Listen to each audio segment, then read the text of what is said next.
Enseigne-nous à compter nos jours, se préparer à l'éternité avant qu'il ne soit trop tard.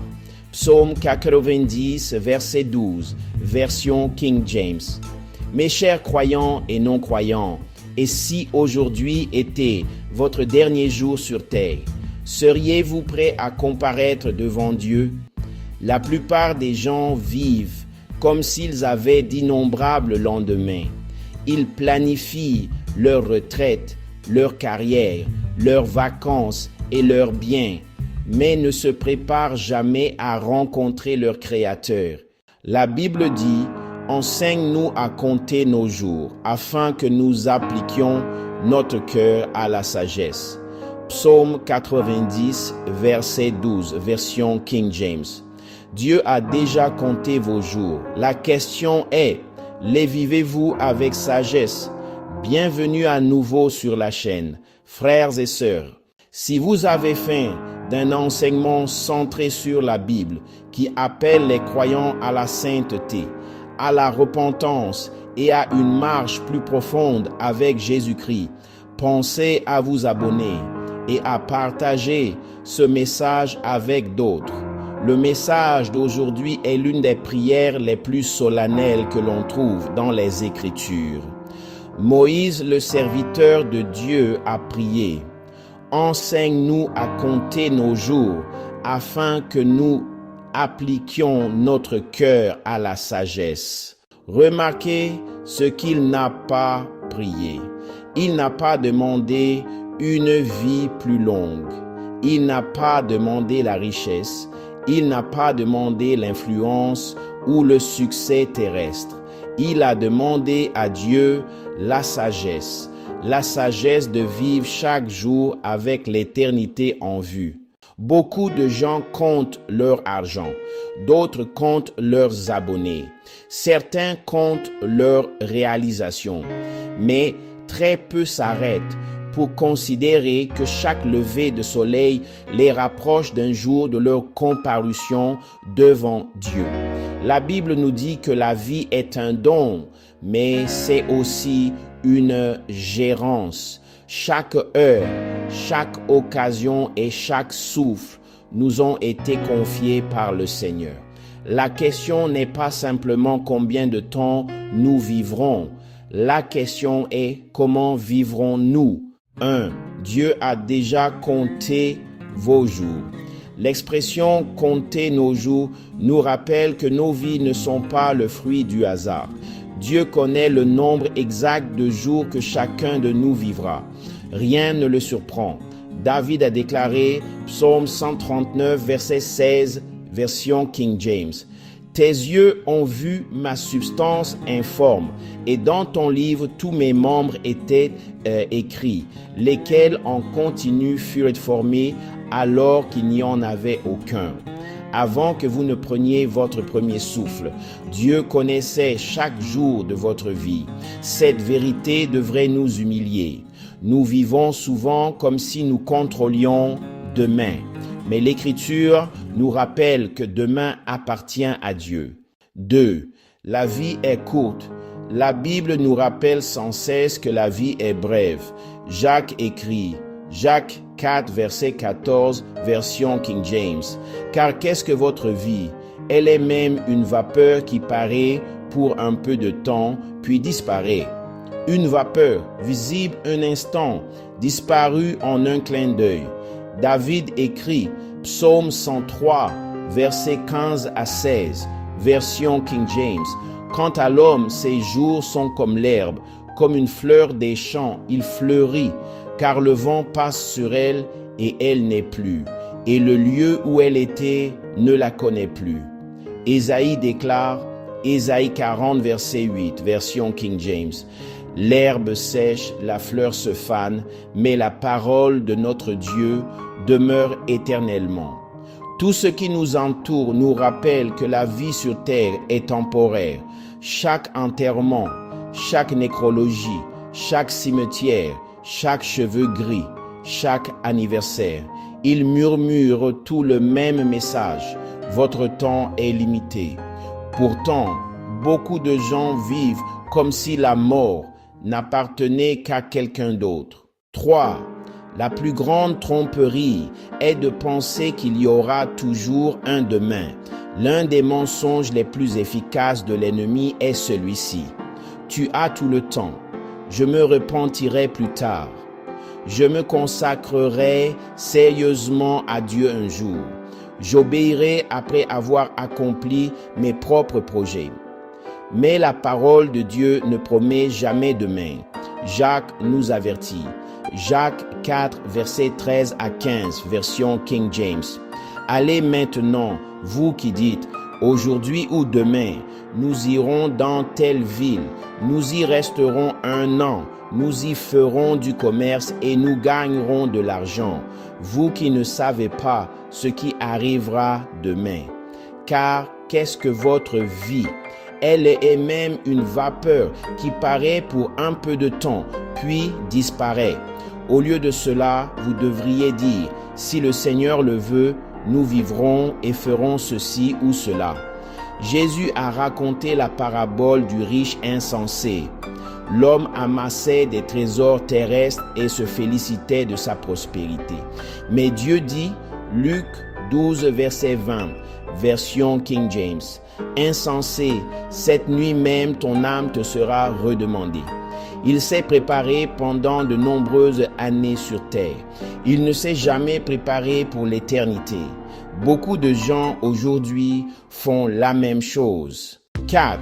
La sagesse commence par la crainte du Seigneur. Le psaume 90 ne nous dit pas seulement de compter nos jours. Il nous dit d'appliquer notre cœur à la sagesse. Qu'est-ce que la sagesse biblique? La Bible répond clairement. Proverbe 9, verset 10, version King James. La crainte de l'Éternel est le commencement de la sagesse. La sagesse ne se mesure pas à l'éducation. Elle ne se mesure pas à l'intelligence. Elle commence par la révérence envers Dieu. Une personne sage demande, comment puis-je plaire à Dieu aujourd'hui? Comment puis-je obéir à sa parole? Comment puis-je vivre d'une manière qui me prépare à l'éternité? Une personne insensée vit seulement pour aujourd'hui. Une personne sage vit avec l'éternité en vue. 5. Pourquoi vivez-vous? Jésus a posé l'une des questions les plus pénétrantes de toute l'Écriture. Marc 8, verset 36, version King James. Car que servirait-il à un homme de gagner le monde entier s'il perdait son âme? Beaucoup de gens ont des objectifs. Très peu ont des priorités éternelles. Il n'y a rien de mal à travailler dur ou à subvenir aux besoins de sa famille. Mais si le succès devient votre Dieu, vous avez gagné le monde tout en négligeant votre âme. Un jour, votre carrière prendra fin. Vos biens appartiendront à quelqu'un d'autre. Vos réalisations s'effaceront de la mémoire. Mais votre âme vivra éternellement. 6. Amassez des trésors dans le ciel. Jésus a averti ses disciples. Matthieu 6, versets 19 à 21, version King James. Ne vous amassez pas des trésors sur la terre, où la mite et la rouille consument et où les voleurs pestent et dérobent. Mais amassez-vous des trésors dans le ciel, où la mite ni la rouille ne consument point, et où les voleurs ne percent ni ne dérobent. Car là où est votre trésor, là aussi sera votre cœur. Tout ce qui est terrestre est temporaire. L'argent peut disparaître, les maisons se dégradent, les véhicules s'usent, la technologie devient obsolète, mais les trésors célestes ne périssent jamais. Chaque acte d'obéissance, chaque prière, chaque sacrifice fait pour Christ, chaque âme amenée à l'Évangile, ce sont des investissements que l'éternité n'effacera jamais. 7. La mort n'est pas la fin. Le jugement suit. La Bible parle clairement. Hébreux 9, verset 27, version King James. Et comme il est réservé aux hommes de mourir une seule fois, après quoi vient le jugement. Chaque personne, chrétienne ou non chrétienne, croyante ou non croyante, athée ou adoratrice de Satan, comparaîtra un jour devant Dieu. Il n'y aura ni cachette, ni excuse, ni seconde vie terrestre, ni possibilité de réécrire nos choix. Il n'y a pas de purgatoire. Cela n'existe pas dans la Bible, comme le prétendent les catholiques romains. Dieu est saint. Son jugement est juste. Cette vérité ne doit pas nous conduire au désespoir, mais à la repentance. Car tant qu'il y a du souffle, il y a encore l'occasion de se tourner vers lui. 8. Jésus-Christ est le seul espoir. Le message du psaume 90 n'est pas destiné à nous laisser dans la peur seule. Il nous montre notre besoin du Sauveur. Nous sommes des pécheurs qui ne pouvons pas nous sauver nous-mêmes. Mais Dieu, dans sa miséricorde, a envoyé son Fils. Jésus-Christ a vécu une vie sans péché, est mort pour nos péchés et est ressuscité. Il appelle chaque personne à se repentir, à croire à l'Évangile et à le suivre. Jésus lui-même a dit, Jean 14, verset 6, « Je suis le chemin, la vérité et la vie. Nul ne vient au Père que par moi.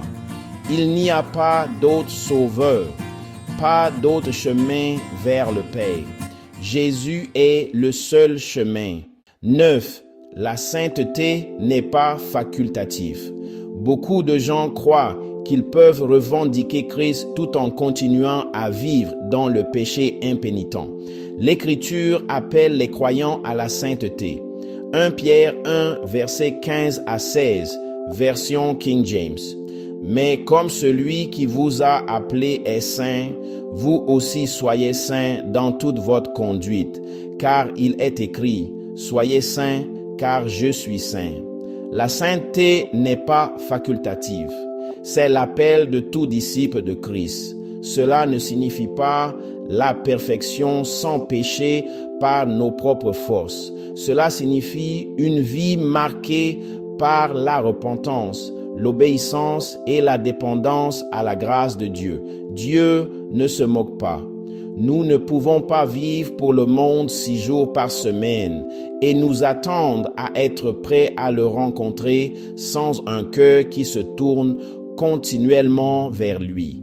Vous ne pouvez pas vivre dans le péché du lundi au samedi, puis aller à l'église le dimanche comme s'il ne voyait pas votre style de vie. Vous vous trompez vous-même, frères et sœurs. 10. Comment devons-nous donc vivre? Si nos jours sont comptés, comment devons-nous les passer? Aimez Dieu de tout votre cœur. Lisez sa parole chaque jour. Priez sans cesse. Repentez-vous rapidement quand vous péchez. Pardonnez aux autres. Servez fidèlement. Partagez l'évangile avec audace. Marchez dans l'humilité. Cherchez d'abord le royaume de Dieu. Vivez chaque jour comme s'il pouvait être le dernier, non dans la panique, mais avec une fidélité joyeuse. Une vie abandonnée à Christ n'est jamais gaspillée. Un appel à la repentance, frères et sœurs. Ce message n'est pas seulement destiné à vous informer, il est destiné à vous préparer. Un jour, votre dernier jour sur terre arrivera. Personne ne sait quand ce jour sera. Le Seigneur le sait. Êtes-vous prêt à le rencontrer? Vous êtes-vous repenti de vos péchés? Avez-vous placé votre confiance en Jésus-Christ? Marchez-vous dans l'obéissance à sa parole? Ou remettez-vous à plus tard en supposant qu'il y aura toujours une autre occasion? La Bible déclare, 2 Corinthiens 6, verset 2, version King James. Voici maintenant le temps favorable. Voici maintenant le jour du salut. N'endurcissez pas votre cœur. Tournez-vous vers Christ tant qu'il est encore temps. Confessez vos péchés. Faites confiance à sa miséricorde. Marchez dans ses voies. La plus grande tragédie n'est pas de mourir jeune. La plus grande tragédie est de rencontrer Dieu sans être préparé. Mes chers frères et sœurs, dites cette prière de tout votre cœur. Père céleste, enseigne-nous à compter nos jours et à appliquer notre cœur à la sagesse. Pardonne-nous pour les fois où nous avons vécu avec insouciance, poursuivant des choses temporaires, tout en négligeant ce qui est éternel. Crée en nous des cœurs qui te craignent, t'aiment et se délectent d'obéir à ta parole. Aide-nous à nous détourner du péché, à poursuivre la sainteté et à vivre chaque jour avec la conscience que nos vies sont un don de toi. Merci d'avoir envoyé Jésus-Christ, notre seul sauveur et notre seul espoir. Fortifie-nous par ton esprit pour marcher fidèlement jusqu'au jour où nous te verrons face à face. Que nos vies t'apportent de la gloire et que nous soyons trouvés prêts chaque fois que tu nous appelleras à la maison. Au nom puissant de Jésus-Christ, je prie. Amen. Si ce message vous a interpellé, ne le gardez pas pour vous. Partagez-le avec quelqu'un qui a besoin d'un rappel que la vie est courte et que l'éternité est réelle. Si vous êtes déterminé à grandir dans la sainteté et à bâtir votre vie sur la parole immuable de Dieu, abonnez-vous pour plus d'enseignements bibliques. Si vous voulez approfondir ce que l'Écriture enseigne sur la vie sainte, je vous encourage également à lire mon livre sur la sainteté biblique. Il explore comment les croyants peuvent poursuivre une vie qui honore Dieu par la repentance, l'obéissance et le discipulat fidèle. Le lien est dans la description. Enfin, laissez un commentaire ci-dessous. Comment le psaume 90, verset 12 a-t-il changé votre façon de penser à votre vie et à votre éternité? Que le Seigneur nous enseigne à compter nos jours, à appliquer notre cœur à la sagesse et à rester fidèles jusqu'à la fin. Je vous remercie tous d'avoir regardé cette vidéo et pour votre soutien. Que Dieu vous bénisse.